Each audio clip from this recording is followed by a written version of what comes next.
음식의 역할은 20%도 채 안 됩니다. 그래서 음식 조심해봐야 별로 소용없다는 겁니다. 문제는 이제 운동을 해서 콜레스테롤, 지방을 에너지로 이제 산화 다 이제 써버려야 됩니다. 그래서 뭐 소위 말하는 유산소 운동이죠. 이게 뭐 조깅, 뭐 수영, 뭐 마라톤 뭐 이런 것들.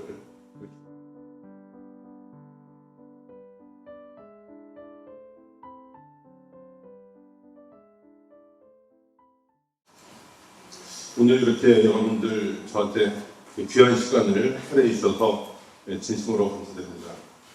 여러분들이 건강을 되돌아보는데 조금이나마 도움이 되었으면 하는 마음으로 뭐랄까요, 우리 가문의 영광을 생각하고 성심껏 말씀드리겠습니다. 오늘 제가 말씀드릴 내용은 크게 세 파트입니다. 동맥경화를 일으키는 대사증후군에 대한 5개의 질환들, 그 다음에 한 가지 얘기한 거죠. 고장육부에 대해서 말씀드리고, 마지막으로 치매에 대해서 간략히 말씀드리겠습니다. 우리 모두는 아무도 이렇게 중환자실에서 고독하게 빈종을 맞이하기를 원하지는 않는 거죠.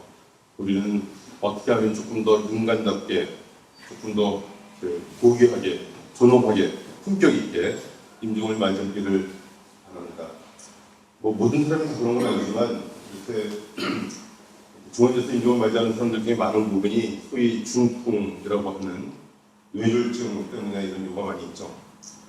뇌졸중은 크게 두 개가 있습니다. 뇌경색이 있고 뇌출혈이 있고, 뇌경색이라는 것은 뇌혈관이 막혀서 혈액 공급이 안 돼서 뇌가 괴사가 되는 거죠. 뇌출혈이라는 것은 뇌혈관이 터져서 피가 흘러나와서 뇌를 압박해서 오는 겁니다. 대개는 뇌경색이 뇌출혈보다 한 4배 정도 많은 것으로 보고되고 있습니다. 반면에 뇌출혈이 훨씬 더 심합니다. 그래서 뇌출혈에서 사망률이 좀 가려지는데 한 20% 정도까지 돼 있습니다. 일반적으로 이제 뇌경색은 약물 치료를 하는 게 원칙이고, 뇌출혈은 수술해서 그 혈액을 뽑아내는 게 원칙이죠.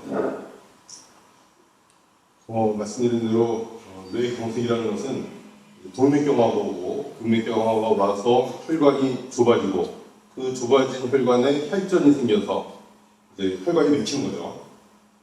그래서 그 혈관, 맥힌 혈관을 이제 녹여주는 그런 치료를 해야 됩니다. 반면에 뇌출혈은 혈관이 뭐랄까 찢어졌다 그럴까요? 터졌다 그럴까요? 터져서 이제 혈액이 혈관 밖으로 이제 튀어나오는 거죠. 우리 뇌는 부위별로 다 기능이 다 있습니다. 그래서 뇌경색이냐 뇌출혈이냐에 따라서 증상이 달라지는 게 아니라 어느 부위를 침범했느냐에 따라서 운동신경이 마비되기도 하고, 또 이렇게 감정의 변화가 오기도 하고, 또 말을 못하기도 하고, 이런 이제 그 침범 부위에 따라서 증상이 달라집니다. 이렇게 해서 이제 병원에 오시면 A 같은 경우는 병원에서 이제 혈관 조영술을 하는 거죠. 그래서 여기 혈관이 이렇게 막히게 했지만 혈액 공급은 어느 정도 됩니다. 그런데 일주일 후에 다시 이제 혈관 조영술을 보면 여기가 좀 잘 안 보이는데 잘 맥힙니다. 그래서 혈액 공급이 더 안 되는 경우가 있습니다. 그래서 뺄 수가 없죠. 네. 그 다음에 이제 C의 경우는 여기가 이제 혈관이 맥혔습니다. 그래서 혈액이 잘 공급이 안 되다가 일주일 후에 다시 한번 치료를 한 다음에 검진해 보면 개통이 돼 있고 혈액이 잘 흘리고 합니다. 그럼 이제 위의 경우는 병이 악화되는 거고, 밑의 경우는 병이 이제 호전되는 경우가 되겠습니다. 되게 통계적으로는 한 3분의 1은 병이 악화되고, 3분의 1은 그대로고, 또 3분의 1은 호전되는 것으로 알려져 있습니다. 여기서 포인트는 얼마나 병원에 빨리 왔습니다. 그래서 병원에 빨리 와서 이제 빨리 치료를 하면 빨리 좋아지는 거고, 왜 그러냐면은 혈전을 녹이는 약이 비정이 굉장히 많거든요. 그래서 환자가 병원에 빨리 오면 그러면 위험을 무릅쓰고 그런 약을 쓰는 거고, 환자가 병원에 늦게 오면 위험을 무릅쓰고 그런 치료를 아예 안 합니다. 그냥 서포티브 케어를 하는 거죠. 그래서 좀 소극적으로 치료를 하게 됩니다. 그래서 병원에 빨리 가는 게 중요한 거고, 그게 이제 골든타임이죠, 소위 말하는. 이런 사고가 나면 6시간 이내에 병원에 가는 게 이런 것 때문에 그렇습니다. 오늘 주제는 이겁니다. 동맥경화. 동맥경화라는 거는 이렇게 밑에 보시면 나이가 되게 젊을 때는 혈관이 아주 뭐랄까 싱싱하고 혈관에 탄력이 있어야 되니까 플렉시빌리티, 탄력이 있고 그러다가 나이를 먹으면 이제 동맥경화가 와서 혈관이 파이프처럼 딱딱해지는 거죠. 그래서 압력을 못 견디는 거죠. 그래서 어떻게 하면 우리가 비록 나이는 60, 70이 되었지만 혈관만큼은 뭐 20대, 30대 혈관을 유지하느냐, 이것이 건강의 비결입니다. 오늘 제가 말씀드리려는 내용이 이제 그겁니다. 나이가 먹으면 어쩔 수 없지만 혈관만큼은 좀 젊게 유지를 하자. 이게 그 경과를 보시면 정상의 혈관에 지방이 끼고 지방이 층을 이루고 아세로마가 생기고 플라크가 생겨서 동맥경화가 진행하게 됩니다. 뭐 다른 거는 다 잘 아실 거고, 그 아세로마 좀 생소하실 것 같은데 한국말로는 죽상입니다. 이게. 그래서 혈관을 이렇게 등에서 속을 들여다보면 속에 이렇게 기름, 콜레스테롤, 기름 덩어리가 껴 있는 거죠. 그런 게 이제 죽상이고, 플라크라는 거는 왜 우리 치과에서 잇몸에 플라크 끼면 스케일링 하잖아요. 그 플라크입니다. 이게 이제 혈관에서는 주로 석회화가 잘 되는데 이렇게 석회화가 돼서 플라크가 끼면 동맥경화가 아주 심하게 되는 것입니다. 잘 아시다시피 우리나라 노령인구가 증가해서 그 65세 이내 고령만명을 넘어섰습니다. 또 고령화율이, 그러니까 14세 미만 분들이 65세 이상 전 세계에서 제일 갑자기 올라간다는 거죠, 우리나라가. 그래서 이런 고령화에 대한 여러 가지 데이터가 있지만 제가 제일 가슴에 와닿는 것은 이겁니다. 우리나라가 2070년이 되면 중위 연령, 그러니까 나이를 했을 때 제일 중간 나이가 62.2세입니다. 그러니까 조금 더 시간나게 말씀드리면 우리 교회에 치면은 지금 12살, 그러니까 이현이, 뭐 지호 이런 애들이 한갑이 돼도 자기보다 나이 많은 사람이 더 많다는 거죠. 정말 심각한 문제가 아닐 수 없습니다. 그래서 이제 앞으로 미래 우리 모습은 아마 이렇게 되지 않을까 예상합니다. 우리나라 사망 원인은 아직도 암이 제일 많습니다. 그래서 인구 10만 명당 160명 정도가 암을 사망하고, 그 다음에 심장질환, 폐렴, 뇌혈관 질환 뭐 이렇습니다. 남녀별로 조금 차이가 있는데, 그래서 그런데 이 중에서 혈관과 관련된 사망 원인이 심장, 뇌혈관, 당뇨, 알츠하이머, 고혈압 이런 것들이 다 혈관과 관련된 사망 원인이 되어 있습니다. 사망 원인이 남녀 조금 차이가 있습니다. 남자가 암으로 사망하는 일이 여자보다 훨씬 더 많고, 그 다음에 이제 심장, 뇌혈관 이런 거고, 또 남자가 자살도 많이 하게 됩니다. 교통사고도 많이 방해되고, 그래서 우리가 일반적으로 남자가 여자도 수명이 짧은 이유 중에 하나가 그런 이유가 되어 있습니다. 다시 이제 남자들 불쌍하죠? 우리나라 남자들 불쌍하죠? 다른 여자도 마찬가지입니다. 다른 데 있어야 됩니다. 오늘 이제 주제로 다시 돌아와서 이제 오늘 주제는 동맥경화입니다. 동맥경화는 것은 뭐 잘 아시다시피 그 혈관 벽에 지방이 끼는 겁니다. 그래서 이제 혈관이 이렇게 좁아지는 거죠. 그러다가 이 지방이 혈관으로 튀어나와서 여기에 혈전이 생겨서 혈관이 막히는 형입니다. 이게 이제 그렇게 해서 이게 이제 뭐랄까 뇌에 이런 일이 생기면 뇌경색이 되는 거고, 신장 혈관에 이런 일이 생기면 심근경색증, 그러니까 소위 우리가 심장마비가 갑자기 급사하는 게 이런 심근경색증이 이제 이런 원리입니다.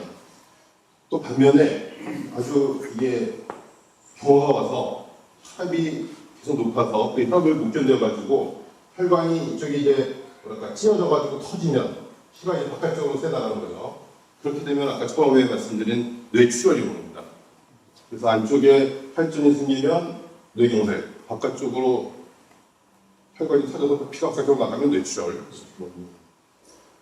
중요한 거기 때문에 한 번 더 말씀드리면, 이제 정상 혈관에 지방이 끼고 이 지방이 럽처가 여기 혈전이 생겨서 혈전이 혈관을 틀어 막으면 경색, 뇌경색, 또 심근경색증 이런 도기경입니다. 이런 동맥경화를 일으키는 요인이 5개가 있습니다. 이 5개는 좀 이렇게 외우고 다니셔야 됩니다. 고혈압, 당뇨, 그다음에 고지혈증, 그다음에 비만, 흡연. 5개가 이제 소위 이런 걸 갖다가 대사성 질환이라고 부르는 거죠. 동맥경화를 일으킨 대사성 질환 5개. 오늘은 이 5개 질환에 대해서 한 가지씩 말씀을 드리겠습니다. 먼저 고혈압입니다. 고혈압은 뭐 잘 아시다시피 증상이 없습니다. 우리 몸이 다 컴펜세이션, 적응이 되기 때문에 뭐 고혈압도 그렇고 또 빈혈도 그렇고 뭐 검사하지 않으면 알 수가 없습니다. 굳이 그래도 증상을 얘기하면 뒷목이 뻣뻣하답니다. 뒷목이 아프면 목 디스크, 뒷목이 아픈 거하고 조금 다른데 뻣뻣하고 이제 그러면 고혈압을 의심해야 됩니다. 고혈압 수치 같은 건 다 아시죠? 이런 것은 다 컴먼센스로 알고 있어야 됩니다. 혈압은 크게 2가지가 있습니다. 수축기 혈압이 있고 이완기 혈압이 있고, 우리 대개는 이제 수축기 혈압에 관심이 많은데 사실 의학적으로는 수축기 혈압보다는 이완기 혈압이 훨씬 더 중요합니다. 왜 그러냐면 수축기 혈압이라는 것은 심장이 수축할 때 말초 혈관에 도달하는 압력입니다. 그러니까 그거는 그 순간의 압력인 거죠. 그러니까 하루 종일 24시간을 보면 별로 몇 시간 안 됩니다. 반면에 이완기 혈압이라는 것은 하루 종일 24시간 동안 혈관에 미치는 압력이기 때문에, 그래서 수축기 혈압보다는 이완기 혈압이 중요하고, 이완기 혈압을 기준으로 고혈압이다 진단을 하고 95가 넘어가면 약을 꼭 먹으라고 권유를 하고, 또 나이를 먹으면 아무래도 혈관의 그 탄력성이 떨어지기 때문에 수축기 혈압은 올라갈 수준이 없습니다. 그래서 그거는 그냥 받아들이셔야 되고, 이완기 혈압이 중요합니다. 고혈압에 대해서 되게 환자들이 하는 질문들입니다. 혈압 측정은 언제 하는 게 좋느냐? 이론적으로는 우리 몸 24시간 혈압에 제일 가까운 게 새벽 3시라고 합니다. 그렇다고 새벽 3시에 혈압제로 일어나서 깨날 수는 없으니까 중요한 거는 아침, 점심, 저녁 수시로 되는 겁니다. 그냥. 그래서 그 평균을 아는 게 중요합니다. 자기 혈압의 평균 수치를 혈압이 데이터가 다르게 나오니까. 고혈압인지 아닌지 좀 확실치 않을 때는 병원에 가면 24시간 동안 혈압을 재는 기계가 있습니다. 도시락 많은데 그걸 정착하고 이제 집에 와서 일상생활을 24시간 하고 병원에 갖다 주면 거기서 분석해 줍니다. 생각보다 비용도 굉장히 저렴합니다. 한 5만 원 정도면 검사할 수 있습니다. 그래서 그렇게 하면 이제 24시간 뒤에 몇 %가 혈압이 높았고, 치료 높은 데는 언제부터 이런 게 다 나옵니다. 고혈압 치료는 언제부터? 빠르면 빠를수록 좋습니다. 그렇겠죠? 이미 고혈압이 다 진행돼가지고 혈관에 동맥경화가 다 와서 혈관이 다 망가진, 파이프처럼 다 망가진 다음에 고혈압 치료해봐야 의미가 없지 않겠어요? 그러니까 어떻게 하면 초기에 고혈압인 거를 찾아내서 빨리 치료를 하냐. 이게 오늘 제가 말씀드리는 키포인트입니다. 빠르면 빠를수록 좋겠다. 고혈압을 그러면 왜 치료해야 되나? 치료해야 되는 이유는, 한마디로 얘기하면 타겟 오르간 페일리어, 그러니까 목적 장기의 손상. 그래서 되게 이제 고혈압의 통증이 이런 겁니다. 동맥경화, 뇌출혈, 망막증, 신부전. 그러니까 내용은 겁니다. 그 장기별로 혈관이 망가지는 겁니다. 그래서 혈관, 뇌, 눈, 콩파, 심장 이런 그래서 고혈압을 치료하지 않으면 이런 합병증이 오기 때문에 미리 치료한다. 다른 거는 잘 아실 것 같고, 제일 밑에 신부전이 조금 생소하시죠? 신부전이라는 게 신장 기능 부전입니다. 그러니까 심장이 제 기능을 못한다는 얘기죠, 한마디로. 되게 심장이 여기 있습니다. 이만했습니다. 그래서 되게 이제 아주 조그만 심장이 삐뚤빼뚤거리는 게 아주 정상적인 건강한 사람의 심장인 거죠. 그러다 이게 고혈압으로 저항을 많이 받거나 부정맥이 있거나 그러면 심장이 이제 힘들어져가지고 이렇게 축 처지면서 비대해집니다. 그래서 이 사람은 심장이 이만해진 거죠. 그래서 아마 박지성 씨, 축구선수, 심장 탱크라고 그러죠. 그 사람 심장이 이만할 겁니다. 그러다가 이제 저렇게 되면은 신장 기능부전, 신부전이라고 하는 거죠. 그래서 의사들은 신흉기를 중요시 여깁니다. 그러니까 이 흉곽의 크기분의 신장의 비율, 이게 50%를 넘어가면 이제 신장 기능 부전이 있다고 그러는 거죠. 그리고 신장 기능 부전이 있는 사람들은 잘 아시다시피 계단 한 층만 올라가도 막 숨이 차고, 버스 타려고 쭉 뛰어가려고 했는데 막 숨이 차고, 이제 그런 게 신장이. 그러니까 저렇게 되지 않기 위해서 고혈압 치료를 하는 겁니다. 두 번째 주제로 당뇨에 대해서 말씀드리겠습니다. 뭐 정상은 이렇고 당뇨 수치는 이렇고 그 사이를 내장증이라고 해서 당뇨는 아니지만 나중에 당뇨가 올 가능성이 굉장히 높은 사람들인 거죠. 근데 이것보다도 더 중요한 거는 이제 당화혈색소입니다. 그러니까 당뇨 수치가 될 때마다 계속 달라지니까 당화혈색소는 조금 어렵긴 한데 이게 헤모글로빈 A1C라는 겁니다. 그래서 우리 좀 전문적인 얘기긴 하지만 혈관 안에 적혈구가 있는데 적혈구가 몇 퍼센트가 당화가 됐냐 그런 취지입니다. 그래서 6%가 정상이고 6%가 안 되면 그러면 그건 당뇨가 없는 겁니다. 그 다음에 이게 이제 7%, 8%에서 1% 올라갈 때마다 합병증이 20%씩 증가하는 것도 되어 있습니다. 그래서 예를 들면 뭐 내려갈 때 마찬가지로 당화혈색소가 9였던 사람이 8로 낮추면 합병증의 20%가 줄어든다는 거죠. 합병증의 확률이. 그래서 아주 중요한 수치가 되겠습니다. 당뇨라는 건 한마디로 얘기하면 소변에 당이 나오지 말아야 되는데 소변으로 당이 빠져나오는 거죠. 그런데 당이 빠져나오면서 수분도 같이 빠져나옵니다. 그래서 증상을 보면 수분이 빠져나오니까 빈뇨, 자주 소변을 보게 되고 수분이 빠져나와서 탈수가 되니까 구갈증, 입이 마르고 그다음에 당과 수분이 빠져나오니까 체중 감소가 오고 의학적으로 이제 의미 있는 거는 그거죠. 한 3개월 동안에 평소 몸무게의 10%가 빠지면 10% 체중 감소가 있으면 의미 있게 생각합니다. 그러니까 60kg인 사람이 6kg가 빠지면 그 다음에 당뇨가 있으면 이제 혈관이 망가지니까 상처 공급이 산소 공급이 잘 안 되고 양 공급이 잘 안 되니까 상처 회복이 잘 안 되고 또 눈에 오면은 시야가 삐뚤어지고 피로감이 오고 되게 이런 것들이 당뇨의 증상입니다. 당뇨 합병증도 고혈압 합병증하고 거의 비슷합니다. 한마디로 말초 혈관이 망가지는 병입니다. 그래서 뇌혈관, 심혈관, 망막증, 콩팥, 말초혈관. 여기서 제일 중요한 게 이제 콩팥이 망가지는 게 제일 문제죠. 그러면 이제 투석도 해야 되고. 당뇨를 치료하는 이유는 당뇨 자체보다는 합병증을 예방하기 위해서 치료를 하고 있습니다. 우리 몸에서 당이 저장되는 데는 두 군데입니다. 하나는 이제 간에 저장이 되고 또 하나는 근육에 저장이 됩니다. 뭐 간에 저장되는 거는 우리 임의로 어떻게 할 수가 없죠. 타고나는 거죠. 근육은. 그렇지만 근육은 우리 노력에 따라서 당을 많이 저장하고 또 저장 못할 수도 있습니다. 그래서 당뇨가 생기면 한마디로 치료 방침은 이겁니다. 몸에 있는 지방을 근육으로 운동해서 근육을 키우면 그럼 당을 저장했다가 필요할 때 나오면 되니까. 누군지 아시겠죠? 그 이름이 잘 기억 안 나는데. 그 스케이트 그때 뭐 얼마 전에 막 센치나 했죠. 뿔복지, 넓적다리 보시죠. 저런 분은 절대로 당뇨가 안 됩니다. 그래서 당뇨가 걱정되면 근육을 키우면 됩니다. 그대로. 단음식을 많이 먹으면 당뇨에 걸려나가요? 아닙니다. 관계 없습니다. 당뇨가 없는 사람은 아무리 단음식 먹어도 당뇨에 걸리지 않습니다. 당뇨라는 것은 유전자가 있습니다. 몸 안에. 그래서 유전자가 있는 사람들. 그렇지만 이제 당뇨가 생기면 단음식 먹으면 안 되는 거죠. 그래서 당뇨 내장증 있는 사람들은 미리미리 단음식을 안 먹는 습관을 교육을 하고 있는 거죠. 당뇨는 유전병인가요? 유전병은 아닙니다.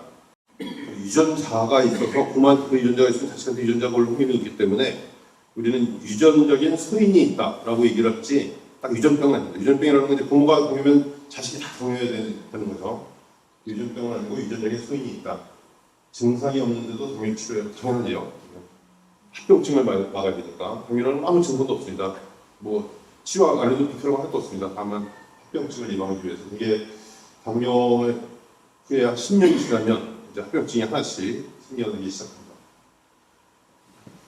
다음은 세 번째로 콜레스테롤입니다. 정상치는 이렇고 경계 위험 수준이 이렇고 다 아시는 거죠? 그런 거. 뭐 교양인 이러면 이 정도는 그냥 슬슬 다. 그래서 중요한 거는 LDL 콜레스테롤이 중요하죠. 이거는 계산할 수 있습니다. 총 콜레스테롤에서 이게 중성지방인데 중성지방의 5분의 1을 더합니다. 그 다음에 HDL 콜레스테롤을 뺍니다.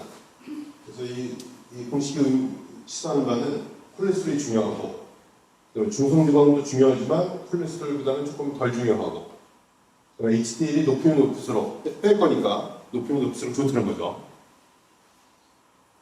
그래서 콜레스테롤은 크게 두 가지가 있죠. HDL 콜레스테롤, LDL 콜레스테롤. HDL이라는 게 하이 덴시티입니다. 그리고 로우 덴시티고 이게 이제 소위 말하는 좋은 콜레스테롤, 이게 나쁜 콜레스테롤. 그런데 사실은 이게 콜레스테롤의 종류라기보다는 오른쪽에 보시면 HDL 콜레스테롤이라는 것은 지방을 혈관에서 간으로 운반하는 역할을 합니다. 반면에 LDL은 간에 있는 지방을 혈관으로 운반시키고, 우리는 간에는 지방을 많이 있으면 좋은 거죠. 혈관에 지방이 있는 게 문제잖아요. 그래서 혈관 입장에서 보면 HDL은 좋은 콜레스테롤이고 LDL은 나쁜 콜레스테롤이라고 쉽게 이해를 하고 있습니다. 물론 콜레스테롤이 많은 음식을 먹으면 안 되겠죠. 콜레스테롤 적은 음식을 먹으면 뭐 좋겠죠, 몸에. 그렇지만 사실은 별로 중요하지 않습니다, 이거는. 왜 그러냐면 콜레스테롤이라는 거는 간에서 만들어내는데 뭐 80% 이상을 간에서 만들어냅니다.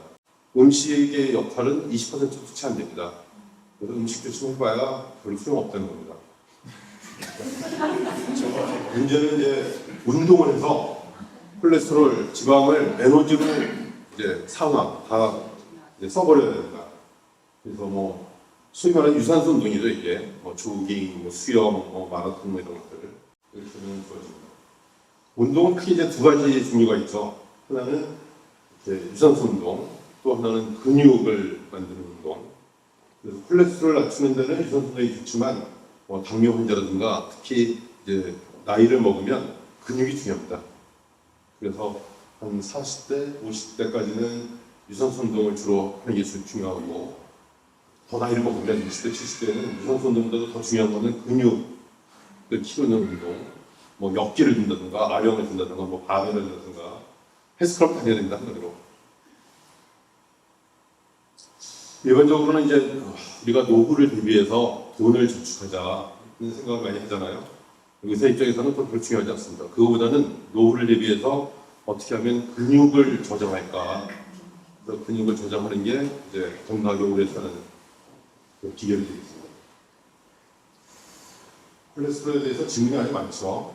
날씬해도 콜레스테롤 높일 수 있나요? 물론 그렇죠. 이거는 유전자입니다. 뚱뚱한 사람만 콜레스테롤 높은 거 아닙니다. 아이돌 또 콜레스테롤 높일 수 있습니다. 건강식만 먹는데 왜 그래? 뭐 그랬죠. 아까 20%도 안 된다고. 음식 별로 중요하지 않습니다. 물론 음식도 같이 하면 더 좋겠죠. 그렇지만 너무 음식에 목숨하지 말라는 얘기입니다. 운동하면 콜레스테롤 안 먹어도 되긴 되겠지만 웬만큼 운동해서 안 됩니다. 뭐 정말 운동선수처럼 뭐 체중 한 10kg 감량할 목적으로 운동하지 않아서는 안 됩니다. 약을 먹어야 됩니다. 그거는. 콜레스테롤 약 부작용이 없나요? 이것도 약이니까 뭐 당연히 부작용이 있겠죠. 그래서 대표적인 부작용이 이제 콜레스테롤 약 먹으면 초안에 들어오는데 간 수치가 올라가고 또 당 수치가 좀 올라갑니다. 그다음에 장기가 복용하면 근육이 조금 빠지고 근육 위축이 오는 것도 있습니다. 그렇지만 그 부작용에 비해서 개인 이득이 워낙 많기 때문에 비교도 안 되기 때문에 그래서 우리는 콜레스테롤 약을 먹는 겁니다. 거의 이 정도 부작용은 무시해도 될 정도입니다. 워낙 이게 중요하기 때문에. 아마 전 세계에서 제일 많이 팔리는 약이 고혈압약일 거고 두 번째로 많이 팔리는 약이 콜레스테롤 약입니다. 그래서 콜레스테롤 약 하나쯤 먹는 거는 아주 약간 교양. 아까 콜레스테롤이 정상이 200이라고 했는데 콜레스테롤 수치를 150 이하로 유지를 하면 거의 뭐 뇌경색, 심근경색증 안 오는 걸로 되어 있습니다. 그래서 글쎄 너무 개인적인 말씀드려서 죄송한데 저 같은 경우는 제 주변에 있는 사람들 다 콜레스테롤 약 다 먹겠습니다. 뭐 어머니, 아버지, 뭐 누나, 매형, 뭐 심지어는 우리 이종 목사님 다 사모님 다 제가 그냥 무료로 배달해드리고 있습니다. 그만큼 중요합니다. 콜레스테롤 약이라는 게. 콜레스테롤 약이 낮아지는 약을 끊어도 되겠죠. 물론. 그렇지만 끊으면 이게 다시 올라갑니다. 이게 유전자이기 때문에. 그래서 실제로 약을 끊을 수 있는 사람은 한 10명에 1명꼴 뭐 정도라고 생각하시면 됩니다. 익숙한 거죠, 비만. 잘 아시죠? TD라고 있어. BMI라는 거 소위. 공식은 아주 간단합니다. 몸무게를 키로 2번 나누면 됩니다.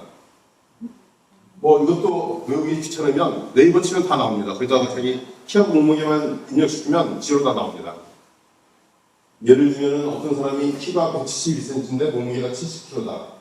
그러면 70을 1.7로 두 번 나누면 23.7이 되면 여기에 들어가니까 너무 많습니다. 키가 예를 들면 172인 사람이 제가 기다려보니까 몸무게가 73kg면 오버웨이트입니다. 88kg면 고베세입니다. 그래서 여러분들도 자기 BMI 또 나의 목표, 내가 얼마큼 살이 찌면 이게 이제 오버웨이트가 되나 이런 것 정도는 이제 좀 신경 쓰면서 살아야 되겠습니다. 중요한 거는 이거죠. 내장지방. 보면은 내장지방은 쓰면 안 될 것 같죠? 우리 지방이 이제 두 가지가 있죠. 피하 지방이 있고, 그다음에 이제 공막이라고 하는데, 공막 속에 있는 거를 내장지방이라고 합니다. 심혈관계라는 내장지방이 훨씬 중요합니다. 그 이유는 내장지방이 부피가 피하 지방보다 훨씬 큽니다. 훨씬 많습니다. 그래서 눈에 보이지 않는 내장지방이 생기지 않도록 열심히 운동해야 되는 거죠. 병원에 가면 나의 내장지방이 얼마큼인지 피하지방이 얼마큼인지 이렇게 눈에 확 띄게 별로 비싸지도 않습니다. 한 5만 원 정도 내면 할 수 있습니다. 마지막 다섯 번째는 이제 흡연입니다. 다행히 우리 교회에는 담배 피우시는 분들이 아무도 없기 때문에 이거는 그냥 넘어가겠습니다. 그래서 이제 제가 말씀드리는 거는 동맥경화를 일으킨 병이 5개가 있다. 이 5개 정도는 알고 이 중에 하나 정도는 익스큐즈가 되지만 혹시 내가 2개가 있으면 이거는 정말 좀 평생 의사하고 친하게 지내셔야 됩니다. 정리하면 고혈압에 대해서는 혈압계를 하나 구입해야 됩니다. 체온계를 구입하듯이 혈압계를 구입해서 수시로 집에서 재야 됩니다. 그리고 중요한 거는 이완기 혈압이 90이 이제 고혈압의 정이다. 치료는 빠르면 빠를수록 오늘 제가 말씀드리는 게 이겁니다. 치료를 빨리 해야 됩니다. 혈압이 망가진 다음에 치료하는 건 의미가 없습니다.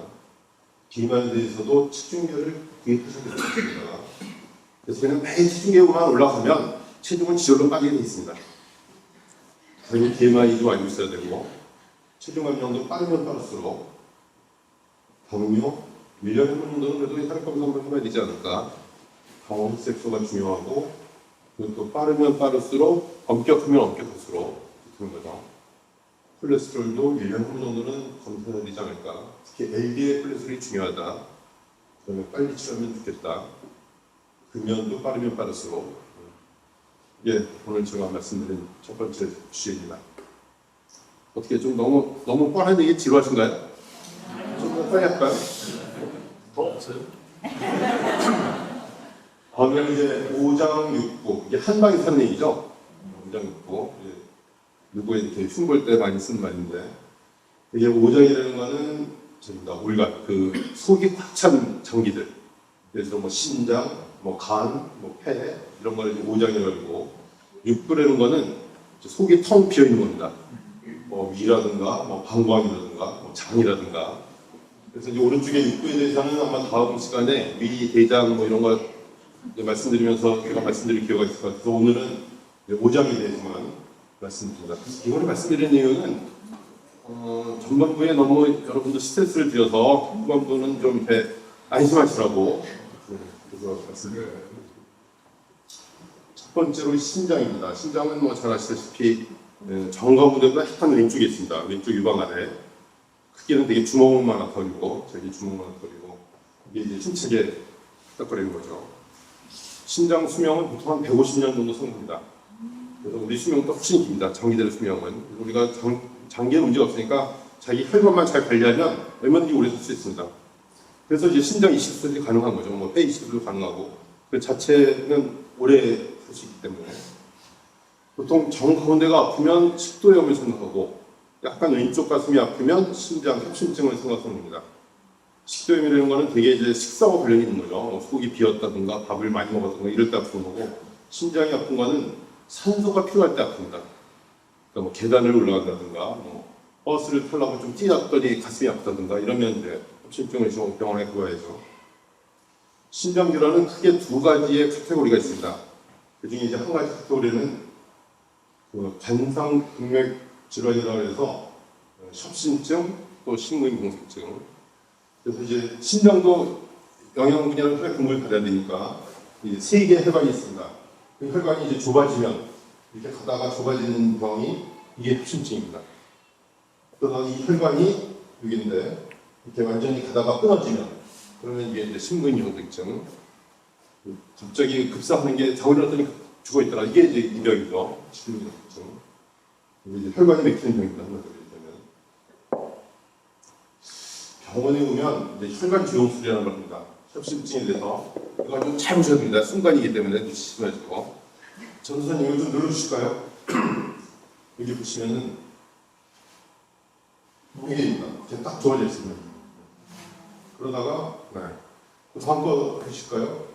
이제 보통 스텐트 많이 있는다 그러죠. 병원 가서 스텐트 그러면 이게 쫙 뚫립니다. 그러면 피가 좌우나게 가는 이게 이제 병원에서 하는 협심증 치료입니다. 다음 슬라이드. 네.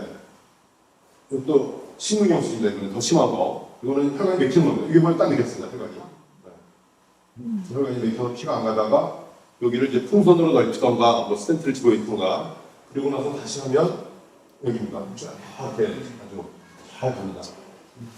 그리고 뭐 그런 얘기 많이 듣죠. 저기 뭐 관절문맥 질환이 있어 병원 가서 뭐 스텐트를 넣었다, 뭐 풍선을 넓혔다. 그게 이제 병원에서 요구하는 겁니다.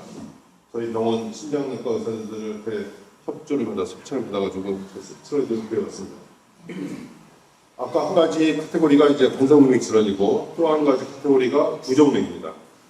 그래서 심장은 규칙적으로 뛰는 거죠. 1분에 70에 규칙적으로 뛰는 거를 이거를 이제 정맥이라고 하는데 비규칙적으로 이렇게 막 뛰는 거 이런 게 이제 부정맥입니다. 부정맥이 있으면 이제 뭐랄까 심장이 저항을 많이 받아서 심부전이 저럽니다. 심장이 커져 있는 거, 이제 숨차고 이렇게 되는 거죠. 또 하나는 부정맥이 오면 혈전이 잘 생깁니다. 그래서 이제 뇌경색, 뭐 심근경색증 이런 것들이 그래서 부정맥을 치료하는 이유는 두 가지: 심부전, 그다음에 뇌경색, 그리고 예방을 위해서 치료를 합니다. 그래서 한마디로 얘기하면 아스피린 같은 거 피가 응고 안 되는 약을 먹는 거죠. 정리하면 심장병 크게 두 가지가 있습니다. 관성동맥 질환이 있고 부정맥이 있고. 그래서 관성동맥 질환을 알아보기 위해서 심장 교수라면 제일 좋겠지만 그건 너무 힘들고 병원에 입원을 해야 되고 심장 초음파를 하면 좋은데 이것도 또 대학병원에 가야지 되고 그래서 일반적으로는 경동맥 초음파를 합니다. 여기 목 초음파. 그래서 내 경동맥 초음파 깨끗하면 심장 혈관도 깨끗할 거라고 그냥 생각하고 더 이상 검사 안 하는 거죠. 이상이 있으면 여기 사람 생각을 하는 거고. 부정맥에 대해서는 아까 혈압을 24시간 동안 재듯이 이제 24시간 동안 심전도를 재는 그런 검사가 있습니다. 이것도 뭐 한 비용은 5만 원 정도입니다. 그래서 그냥 이게 뭐 원칙은 아니지만 제 개인적인 의견은 뭐 나이가 한갑되면 친구들하고 한갑 파티하면서 술 마실 게 아니라 뭐 제일 건강한 이렇게 한번 초음파도 해보고 이렇게 한번 건강을 제대로 보는 게 더 의미 있지 않을까 생각합니다. 두 번째로는 이제 폐입니다. 폐도 오늘 말씀드린 이유는 거의 병이 안 생깁니다. 왜냐하면 폐암 환자의 80%는 흡연하는 사람들입니다. 그래서 담배만 안 피우면, 그리고 요새는 이제 미세먼지가 조금 문제죠. 또 음식하다가 이제 뭐라고 그럴까요? 나오는 것들 그런 것들만 좀 피하시면 80%가 흡연과 관련되기 때문에 다만 담배 피우신 분들은 조심해야 합니다. 그래서 예를 들어 어떤 사람이 30대기가 있어요. 30년 동안 매일 하나씩 담배 핀 사람이 폐가 정상으로 됐는데 30년 걸린다는 겁니다. 그래서 쉽게 말해서 30년 동안은 적어도 2년에 한 번씩 저설량 PCT라는 게 있는데 이게 이제 CT의 문제점이 그잖아요. 방사선을 많이 쪼이는 거. 근데 이거는 방사선도 많이 안 쪼이고 조용히도 않습니다. 비용도 저렴하고 검사 시간도 5분도 걸립니다. 그래서 담배 피시는 분들은 2년에 한 번씩 이런 저설량 PCT를 꼭 찍어보셔야 됩니다. 물론 난 담배는 피지만 건강염려증이 좀 있어서 이거 찍어보면 편하겠다. 그러면 찍어보셔도 됩니다. 그럼 이제 간입니다. 간도 그것도 수명이 120년 이 정도 된다고 돼 있고 1,500g입니다. 1.5kg 무게가 오른쪽 위에 있고 복부의 오른쪽 위에 있고 그래서 이쪽에는 중요한 장기가 하나도 없습니다. 이쪽 아픈 거는 무시해도 되고 이쪽에 중요한 장기가 많습니다. 제가 그걸 말씀드리려고 하는데 여기가 보면 조금 신경 써야 된다. 그래서 간이 단일 장기로는 제일 큰 문제면서 제일 큰 장기입니다. 우리 고등학교 다닐 때 배웠던 건데 간의 기능은 세 가지가 있죠. 영양소를 저장하고 또 해독 작용이 있고 소화 기능도 있습니다. 그래서 잘 아실 거고 술 같은 걸 해독이 다 간에서 되는 거니까 소화 기능이라는 건 간에서 단즙이 만들어져서 여기 초록색으로 여기 이렇게 보이는데 여기를 담낭, 세기라고 합니다. 그러다가 이제 음식을 먹으면 이게 수축을 하면서 단즙이 쫙 내려가서 지방 음식을 분해를 하는 거죠. 소화를 시키는 거죠. 그래서 담낭에 돌이 생기는 게 담석증이고, 그다음에 그 담석증이 이제 담낭을 자극하면 담낭이 오는 거고, 그럼 빨리 병원에서 수술해야 되는 거죠. 담석이 생기는데 15년 걸리 됩니다. 그러니까 뭐 어린애들은 잘 안 생기는 거고, 그래서 담석이 있다고 다 치료하는 건 아니고 이제 또 치료해야 되는 또 인디케이션이 있고 너무 복잡하니까. 그다음에 또 지방을 분해하는 효소 하나가 또 췌장에서 나오죠. 췌장에 좀 위 뒤에 흐릿하게 나오는 게 췌장입니다. 위를 잘라버리고 사진을 보시면 이렇게 췌장이 있습니다. 그래서 췌장에서 또 췌장액이 나와서 이게 또 지방을 이제 소화시키는 것도 있죠. 담낭도 지방을 분해하고 체육도 지방을 분해하는데 차이점은 담낭은 지방을 잘게 쪼개는 역할을 합니다. 그래서 잘게 쪼개진 지방을 췌장액이 이제 소화를 시키는 거죠. 녹이는 거죠. 분해를 하는 거죠. 또 췌장의 하는 역할 중에 하나는 그 인슐린, 당뇨를 조절하는 인슐린 분비를 하는 거죠. 또 소화효소는 심장으로 나오고 인슐린은 분비를 췌장에 있는 혈관으로 이게 스며듭니다. 그래서 온몸을 돌아서 당뇨 조절을 하게 돼 있고 너무 전문적으로 재미없나요? 괜찮아요? 이 정도는 우리 배우들은 뭐 이 정도는 다 보는데 쓰는 거죠. 정상간이 이제 지방이 있기는 지방간이 되고 저렇게 되면 안 되겠죠. 더 심해지면 간경변, 간암, 무섭습니다. 그러면 다행인 거는 간은 스스로 재생작용이 있기 때문에 간에 나쁜 일만 안 하면 스스로 다 좋아집니다. 그런 걱정 안 하셔도 됩니다. 걱정 안 하셔도 되는 이유는 이겁니다. 간암의 원인은 간염, 비형간염, 실험간염 바이러스가 70% 이상 됩니다. 그래서 간염 바이러스가 없으면 간의 병이 거의 안 생깁니다. 뭐 알코올, 지방간 이것도 간암이 될 수는 있지만 우리가 술 먹는 정도 가지고는 뭐 택도 없습니다. 술 먹어서 간암 걸리면 뭐 하루에 소주를 100병으로 한 서너 병 매일 뭐 이 정도 먹어야지 되지 이렇게 일상생활 하는 정도는 뭐 관계 없습니다. 의학에서는 모든 병이 그런데 급성은 배관입니다. 후유증은 없으면 됩니다. 문제는 이제 만성병이 문제인 거죠. 이건 바이러스가 있는 사람들이고 지방간이 있는 사람들은 이제 코먼센스로 간마티 정도는 알고 있어야 되죠. 술하고 비만이 문제고 이제 우리한테 볼 수 있는 거는 이겁니다. 독성 간염. 이제 뭐 잘못 먹어서 간이 나빠지는 거. 그 대표적인 게 이제 두 가지죠. 한약, 그다음에 건강보조식품. 그래서 의사들이 한약이나 건강보조식품 먹지 말라는 이유가 이겁니다. 시간이 괜찮아요? 그래도 이거 제가 하도 강조하고 싶은 얘기라서 이제 그렇습니다. 우리가 무슨 몸에 좋은 약을 만들어서 그 유효성이 입증이 되고 부작용이 없다는 게 입증이 되면 그러면 식약청에서 약으로 허가를 해줍니다. 그러면 건강보험에서 50%를 이제 비용을 대주고 막 날개 푸신 팔리는 거죠. 그러면 갑부가 되는 거죠. 그런데 그게 안 되면 그러니까 무슨 건강에 좋은 물질을 하나 찾아냈는데 이게 유효성도 입증이 안 되고 부작용도 입증이 안 되면 그러면 이제 약으로 승인이 안 되는 거죠. 식약청에서. 그러면 할 수 없이 건강보조식품을 파는 겁니다. 그러면 광고비가 더 나가는 거죠. 거의 건강보조식품은 광고비라고 생각하면 됩니다. 우리는 그런 거는 절대로 먹을 필요가 없습니다. 먹으려면 약을 먹어야지. 약이 안 된 건데 그 상술에 넘어가서 무슨 홈쇼핑 뭐 이런 데 보면 굉장히 많이 나오는데 절대로 우리 교인들은 저거 드시면 저거만 안 먹으면 간을 나빠질 일이 없습니다. 그래서 전쟁약을 먹을까요? 싫습니다. 뭐 약 먹으면 간수치가 떨어지긴 하는데 간수치 떨어져서 뭐 하겠어요. 중요한 거는 간이 건강해야지, 간이 싱싱해야지.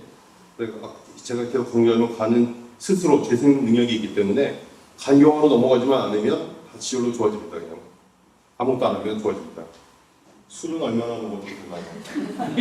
교회에서 이런 거 강의도 듣는 것도 있는데 그래도 좀 상식적으로 재밌는 거는 술 한 잔에 들어있는 알코올량이 거의 비슷합니다. 술 좋아하시는 분들은 그런 얘기 많이 듣죠. 소주 한 잔, 뭐 맥주 한 잔, 뭐 와인 한 잔, 막걸리 한 잔에 들어있는 술의 양이 거의 비슷합니다. 그래서 어느 술이든지 3잔까지 괜찮다고 합니다. 그러니까 소주를 치면 소주 한 3잔, 그럼 반병, 소주 반병 매일 먹어도 간에서 다 해독 혼내는 거죠. 하지만 이제 문제는 뭐죠? 반병 먹고 안 먹을 수 없는 거죠. 먹다 보면. 그래서 가까이 하지 말라는 게 주님의 말씀입니다. 술 해독 능력은 남녀 같지 않습니다. 여자가 3분의 1 적습니다. 그래서 같은 양의 술을 먹으면 여자가 3배 간이 손상되고 남자의 3분의 1만 먹어도 똑같이 손상이 됩니다. 여성분들은 술을 좀 조심하셔야 됩니다. 또 하나 좀 저기는 술이 나쁜 이유는 이제 일반적으로 소주 한 병을 먹으면 우리 몸에서 그거를 다 해독하는데 5시간 정도 걸린다는 겁니다. 그럼 이제 소주 2병을 먹으면 10시간이면 해독이 돼야 되잖아요. 그런데 그렇지가 않습니다. 2병을 먹으면 10시간이나 15시간. 그러니까 간이 이제 부담이 된다는 거죠, 한마디로. 그래서 과학하지 않으시면 좋겠습니다. 마지막으로 이제 콩팥입니다. 다른 단계는 하나씩 있는데 콩팥만 2개가 있는 거죠. 그래서 이제 남한테 콩팥 이식 수술이 가능한 이유가 남한테 하나 줄 수 있다는 거죠. 이게 콩팥이 이게 등에 있습니다. 그리고 방사통이라고 옆구리를 같은 통증이 있습니다. 그래서 이제 등이 아프면 췌장, 등과 조금 앞에 허리랑 옆구리가 아프면 이제 콩팥을 의심하게 된 거죠. 크레아틴이 중요하죠. 신장에서 들어보셨죠? 병원 가서 의사한테 제 크레아틴이 얼마입니까? 뭐 이러면 이제 의사가 그때부터는 무시합니다. 아는 사람인데 뭐 이러고.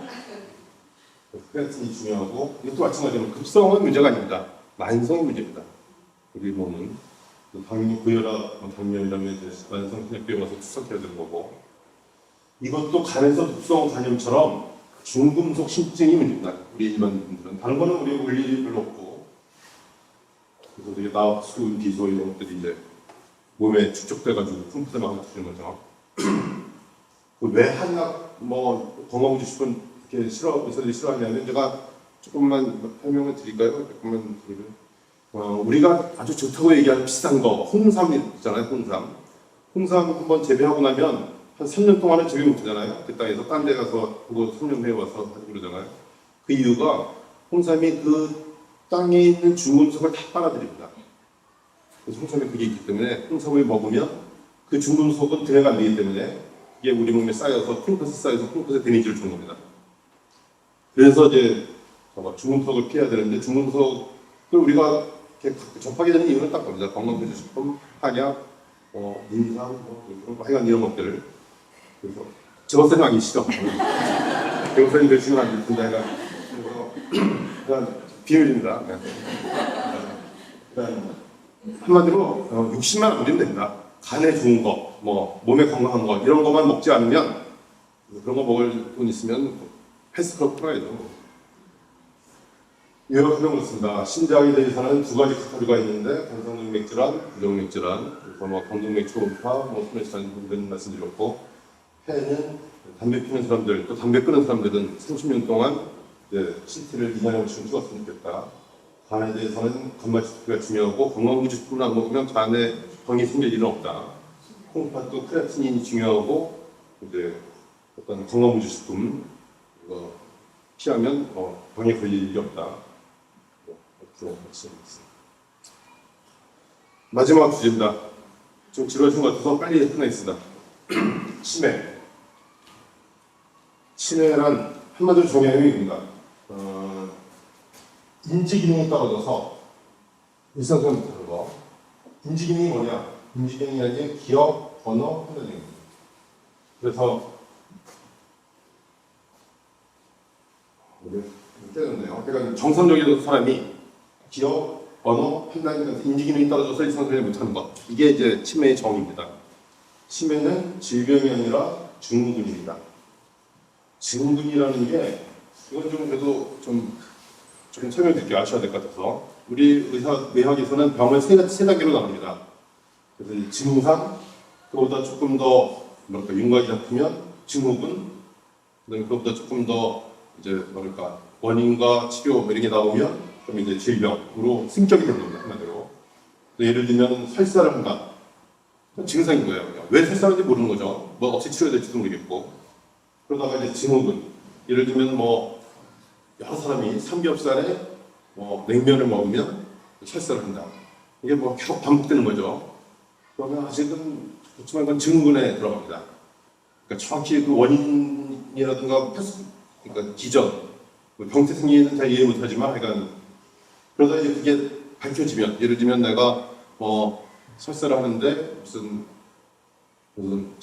상한 음식을 먹었는데 거기에 스타프로스 아우레스라는 균이 들어 있었고, 거기에 잘 듣는 뭐 사이클로베라는 항생제를 먹으면 좋아지고, 뭐 이런 게 이제 뭐랄까 치기적으로 갖춰지면 그때 비로소 질병이 되는 겁니다. 디지즈가 되는 겁니다. 그런데 치매는 아직까지 이런 그러니까 잘 모른다는 거죠, 한마디로. 그래서 디지즈까지는 보다 아직 신드롬 수준이다. 그런 얘기입니다. 이 얘기는. 이게 증후군이라고 했으니까 원인이 뭐 굉장히 많습니다. 70가지 정도의 원인이 있고, 그 중에 대부분은 알츠하이머인데 70% 알츠하이머고, 혈관성 치매가 한 17%, 그 다음에 잘 안 보이나요? 뭐 파킨슨 이런 게 한 10%, 이 정도의 원인이 있는 것으로 되어 있습니다. 알츠하이머에 대해서 조금 말씀을 드리면, 대개는 위험인자가 있습니다. 아무한테나 뭐 올 수는 있지만, 특히 위험인자가 뭐 동맥경화, 무슨 뭐 혈전증, 이상고지혈증, 뭐 이런 위험인자를 갖고 있는 사람이 뇌에 베타 아밀로이드라는 게 침착을 하면, 저게 이제 하나의 단백질입니다. 저게 왜 어떻게 침착하는지 잘 모릅니다, 아직까지. 그러나 저게 침착을 하면, 그러면 뇌 신경 안에 타우라는 단백질이 이제 영향을 받아서 뇌가 수축이 되는 그런 병입니다.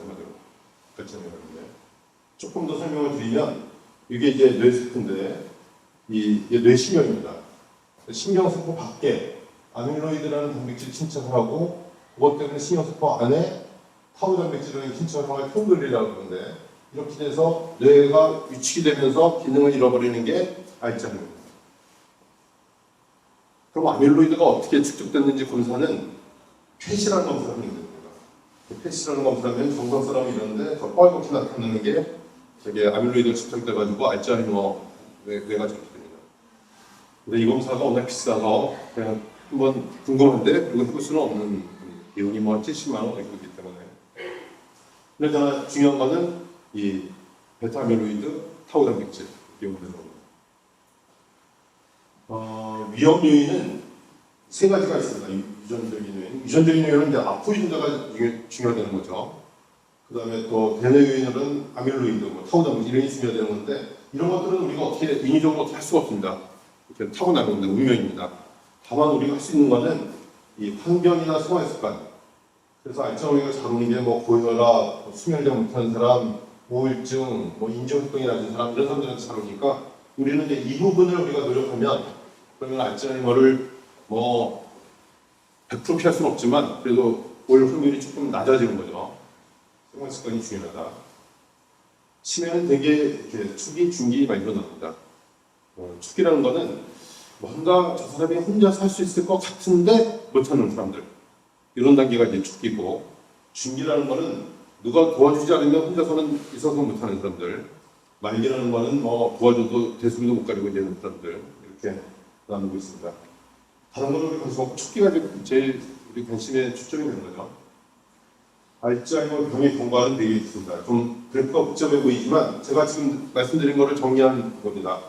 처음에 아밀로이드가 침착하고 뇌 신경세포가 손상이 되고 타우 단백질이 침착을 하고 이제 신경이 퇴행을 하고 인지장애가 온 다음에 기능성이 오는 거. 이게 이제 알츠하이머 병의 경과가 되겠습니다. 중요한 거는 아밀로이드가 침착을 해도 검사하면 아밀로이드가 침착이 돼 있는데 한 10년, 15년 동안 아무 증상도 없습니다. 이걸 전인성 치매, 그러니까 아무도 모르고 지내는 거죠. 증상이 없어서. 그러다가 이제 이런 정도 단계가 되면은 이게 경도 인지장애. 그 이상 이제 인지장애가 오고 기능이 손상되면 알츠하이머라고 진단을 하고 이제 이런 경과를 겪습니다. 예를 들어 경도 인지장애인 사람을 알아보기 위해서 8시 20분을 그림을 그려보려고 하면 정상인은 이렇게 그리는데 병증인 사람은 저건 8시 20분이라고 할 수는 없죠. 저 정도입니다. 중증인 사람은 아예 뭐 이거 뭘 했는지도 모르겠고 저 정도다. 정도 인정에 의심에 그런 사람들 뭔가 중요한 일을 잊어버려요. 여기서 중요한 거는 중요한 일입니다. 중요한 일. 예를 들면 뭐 집을 나오면서 전기불을 켜고 나왔다, 깜짝 켰는지 모르겠다, 뭐 가스불을 정했는지 모르겠다. 이 정도는 그냥 건망증이고 아주 중요한 일, 몰라서는 안 되는. 예를 들어 오늘 이사 갈 날인데 이사 갈 일을 잊어버린다. 이런 게 이제 중요합니다. 또 재밌는 거는 완전히 잊어버리진 않습니다. 조금만 액티베이션을 시켜주면 예를 들어 오늘 아무것도 물어보는 사람한테 병원 가실 날이죠? 그러면 아 맞아 오늘 여의도 소개내과 가서 김유 교수 만나야지 뭐 이런 이 정도입니다. 그러니까 그래서 중요한 일을 잊어버리는데 완전히 잊어버리진 않는다. 책이나 영화를 볼 수는 있는데 대화의 맥락을 놓친다. 그렇지만 완전히 모르는 건 아니고 우리 다 경험하고 있는 거죠. 그렇지만 누가 조금만 또 얘기를 해주면 또 다 알 수 있는 거. 네, 이런 분위기. 이게 특히 책이나 영화의 흐름을 잘 안 놓치는데 설교는 맥락을 잘 놓치죠. 이 습관, 여기서 중요한 거는 때가 있답니다. 때가 항상이 아니라 이 습관기를 잃어버릴 때도 있다. 이런 사람들이 공동이기 때문에 때가 있다가 중요합니다. 이것도 마찬가지로 때가 있다가 중요합니다. 신발을 뭐 짝짝이로 신을 때가 있다 이런 거. 이제 가족이나 친구가 이런 사실을 인지하게 됩니다. 그러면 이제 옆에서는 이거를 면박을 주거나 이러면 안 됩니다. 그걸 갖다가 그걸 병이라고 생각하고 뭔가 서포티브 케어 좀 도와주려는 그런 마음이 있어야 됩니다.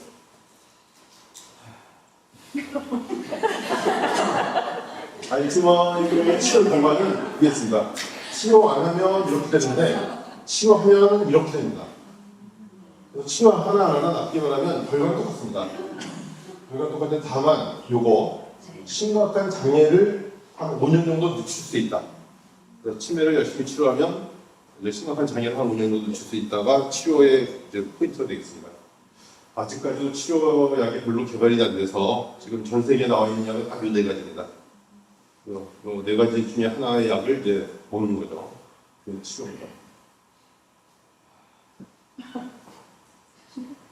퀴즈 좀 내볼까요? 우울증이 있으면 아까 말씀드렸죠? 치매에 잘 걸린다. 우울증을 안 걸리도록 해야 됩니다.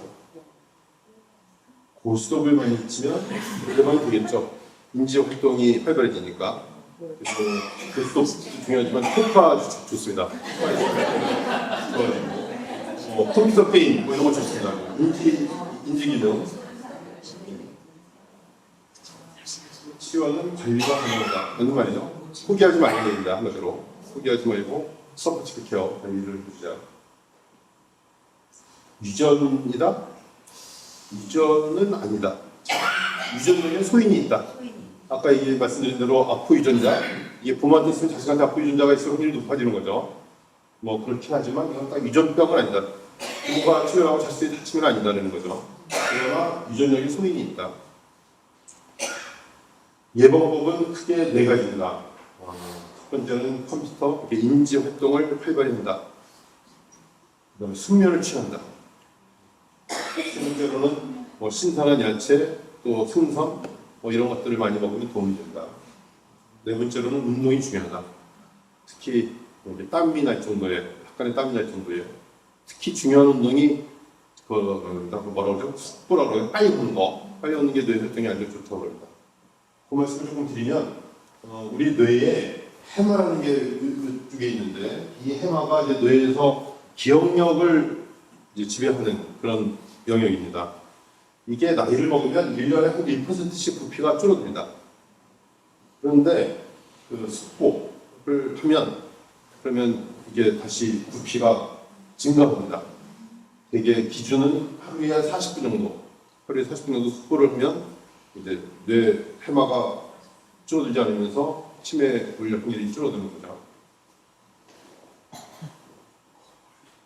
치매에 걸렸으면 치료약을 잘 먹어. 그러니까 포기하지 말고 치매가 나타났습니다 네 가지 중에 하나, 또는 뭐 의사가 정해줄 거고 생활 습관, 특히 속보가 중요하다. 약간 땀이 날 정도로 속보를 합니다. 주변에 도움줄 수 있는 시선의 제도를 이용한다. 이제 정말 우리나라 잘 됐습니다. 지금 의료보험에서도 잘 도와주고 있고, 오늘 보건소 가면은 무료로 다 진단 치료 다 해줍니다. 지금